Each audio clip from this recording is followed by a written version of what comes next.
Untuk daftar isi presentasi kami hari ini yaitu yang pertama ada pendahuluan, yang kedua teori dan perhitungan modeling, yang ketiga pemanfaatan di kehidupan sehari-hari, yang keempat kelebihan dan kekurangan, yang kelima simulasi, dan yang keenam kesimpulan.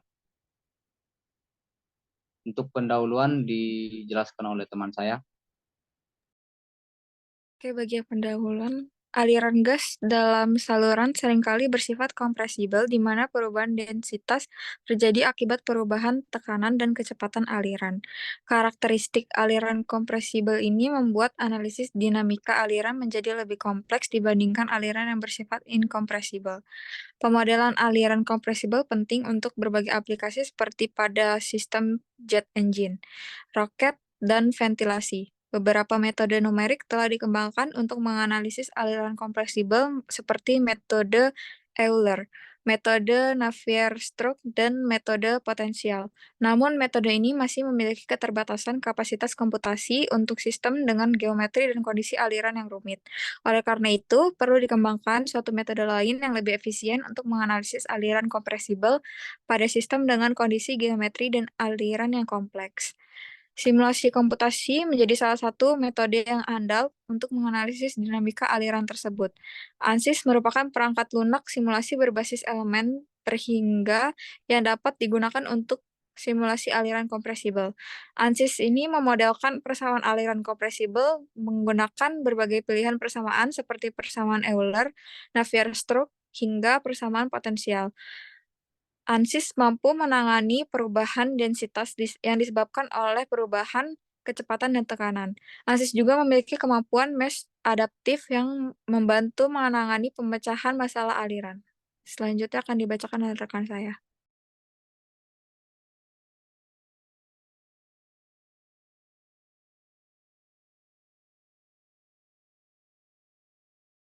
Kemudian masuk ke slide teori dan perhitungan modeling. Berikut adalah beberapa hal yang perlu dipertimbangkan dalam teori dan perhitungan modeling analisis aliran kompresibel.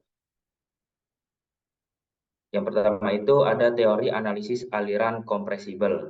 Yang pertama itu menggunakan hukum konservasi. Jadi teori analisis aliran kompresibel didasarkan pada hukum kekekalan massa, momentum, dan energi yang disesuaikan dengan efek kompresibilitas fluida. Kemudian yang kedua, persamaan aliran kompresibel. Persamaan Navier-Stokes yang digunakan dalam analisis aliran kompresibel mempertimbangkan perubahan kerapatan dan tekanan fluida dengan kecepatan aliran. Kemudian yang ketiga, pemodelan gas ideal. Dalam banyak kasus, gas ideal sering digunakan untuk memodelkan perilaku fluida kompresibel karena sifat matematis yang lebih sederhana. Kemudian untuk perhitungan modeling analisis aliran kompresibel, itu ada 3. Yang pertama, persamaan kontinuitas.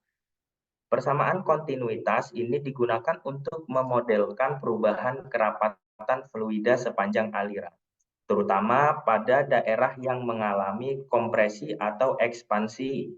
Kemudian yang kedua, persamaan momentum. Persamaan momentum memperhitungkan gaya yang bekerja pada fluida dan memungkinkan perhitungan distribusi tekanan dan kecepatan aliran. Yang ketiga, persamaan energi. Persamaan energi ini digunakan untuk memodelkan perubahan energi internal fluida, termasuk efek suhu dan tekanan pada aliran kompresibel.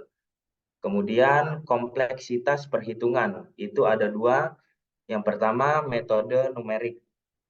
Jadi perhitungan analisis aliran kompresibel sering menggunakan metode numerik seperti metode volume terbatas atau metode elemen, hingga untuk menyelesaikan persamaan diferensial parsial yang kompleks.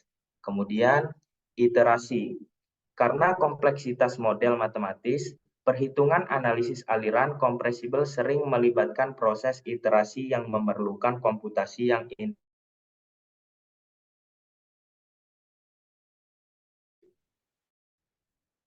dengan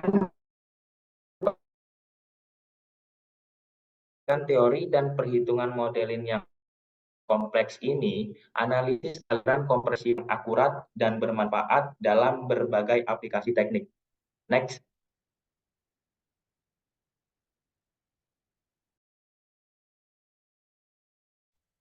Selanjutnya untuk pengaplikasiannya itu biasanya dipakai kepada terowongan angin supersonik, yaitu terowongan ini yaitu terowongan angin yang berkekuatan besar atau yang lebih besar dari kekuatan terowongan angin seperti biasanya. Nah, kemudian untuk saluran masuk pesawat supersonik, yaitu saluran masuk pesawat supersonik ini biasanya seperti roket atau eh, pesawat yang memiliki kapasitas yang sangat besar. Kemudian untuk pipa gas alam, setelah itu nozzle dan diffuser atau nozzle divergen convergen.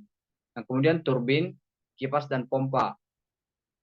Yang selanjutnya itu throttle, pengaturan aliran, penghalang pada saluran yang mengontrol penurunan tekanan. Yang kemudian itu aliran isentropik satu dimensi, sampai dengan aliran pipa kompresibel. Yang kemudian dilanjut oleh teman saya.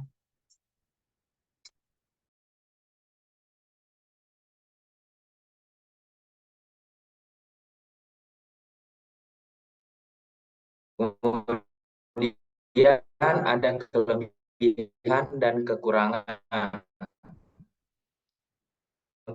Untuk kelebihan itu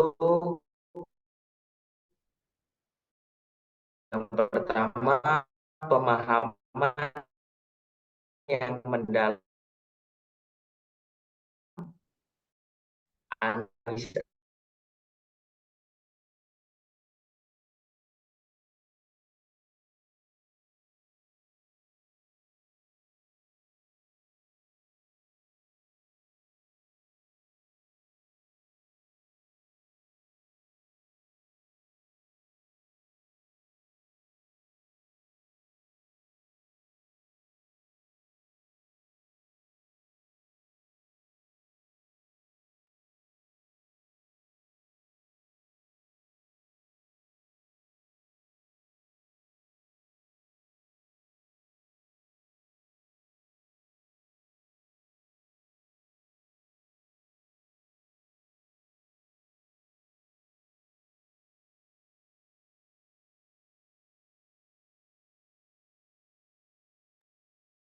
Mohon maaf.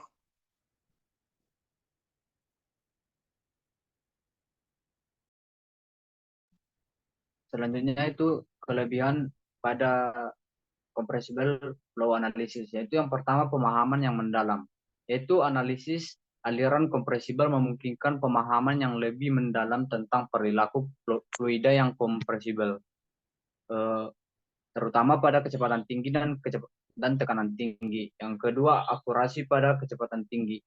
Analisis aliran compressible sangat akurat saat digunakan untuk mengidentifikasi sifat aliran pada kecepatan tinggi, di mana efek kompresibilitas fluida menjadi signifikan. Yang ketiga, penerapan pada desain mesin. Analisis aliran compressible sangat penting dalam desain mesin, terutama pada mesin jet dan turbin gas, di mana aliran compressible memainkan peran kunci dalam kinerja sistem. Compressible analysis.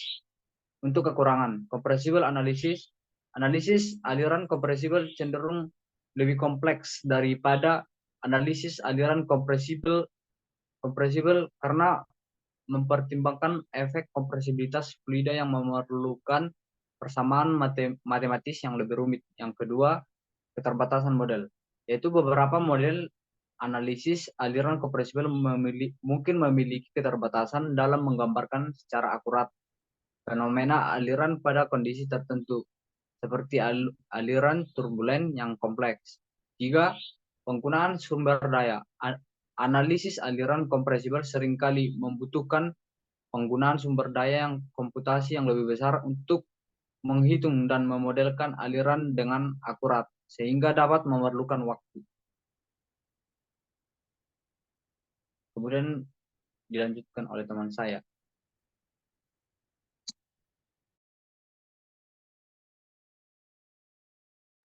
Oke, selanjutnya kita lanjut dengan simulasinya. Izin share screen ya.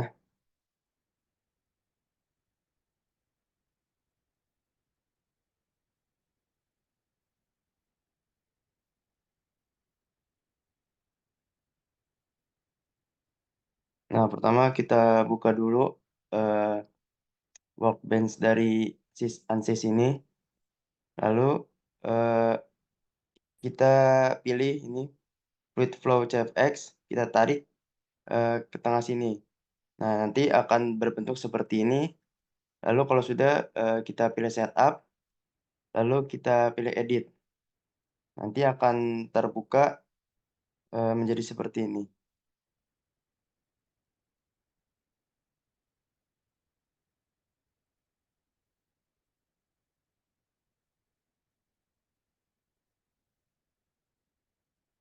Nah, akan terbuka menjadi seperti ini. Lalu pertama kita buka file, import, CFX, CGNS, lalu pencet mesh. Kalau sudah kita cek. Nah, kalau sudah, ntar akan keluar kotak hijau seperti ini dengan gambar peluru. Lalu kalau sudah kita pilih tipenya yang density base.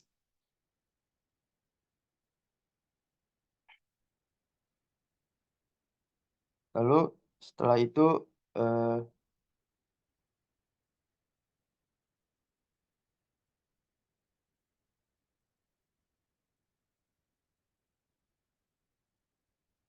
kita buka model, lalu energi. Nah, di sini kita nyalain yang energy equation, lalu oke. Nah, habis itu yang viscose kita pilih yang scalar almalar sini ya. So kita oke. Kita enable dua-duanya energi sama viscose-nya.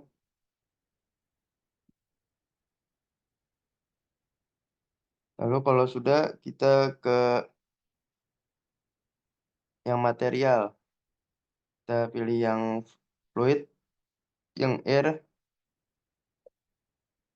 Nah,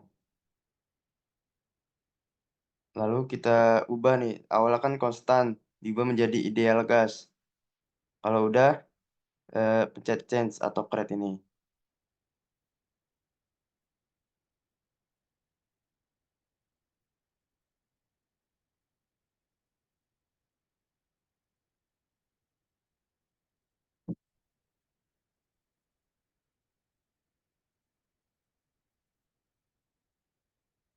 So, habis itu kita pilih yang ini. Kita pilih yang roket. Nah, nanti kalau sudah tinggal kita tunggu saja, ntar bakal ada loading untuk menghitung hasilnya. Kalau udah selesai gitu, ntar di sini tulisan nih kayak di sini done. Kalau sudah done, kita keluarin saja dari perhitungan ini. Kita keluarin dari aplikasi tersebut.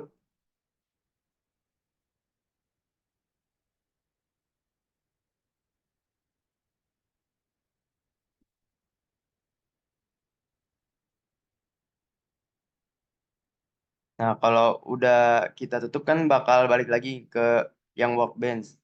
Sebelum itu belum ada yang result nih. Kalau udah dilakuin yang tadi itu baru ada. Nah, kalau sudah ada result ini, kita buka, kita edit untuk melihat hasil dari pekerjaan kita tadi.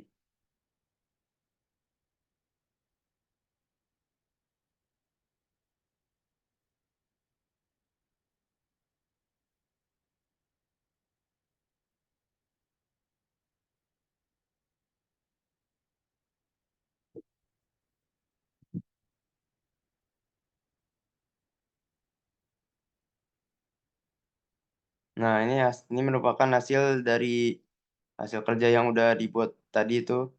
Nah, hasil akan seperti ini. Ini terhadap kecepatan bentuk dari roket yang dibuat itu jadi seperti ini. Mungkin itu saja yang bisa saya jelaskan. Saya kembalikan kepada moderator.